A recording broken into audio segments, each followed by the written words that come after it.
යාළුවනේ good morning. ඔන්න මැස්ස video එකක් අයත් ගෙනවා. දැන් ඉතින් මේ පොඩ්ඩක් මැස්ස විදිහක් වෙලා තියෙන්නේ.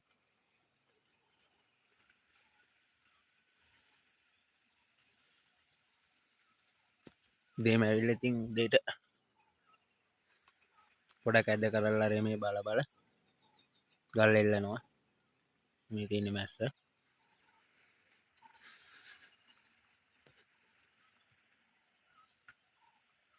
ගෙතිලා තියෙන්නේ. දැන් පොඩ්ඩක් මේ වටෙන් කවර් කරා. කවර් කරලා මේ කුරුමල් පිපෙනවා. එතකොට රෑන් අල්ලනවා. ඒකින්ද මේ ඉල්මස් සරත් බෝතල් වගේක් ස්ප්‍රේ කරලා එල්ලන්න තියෙනවා. ඒකත් එල්ලලා තියෙන්නේ. බලමු ඉස්සරහට මේ කොහොමද දස් ගන්න මොකද වෙන්නේ කියලා.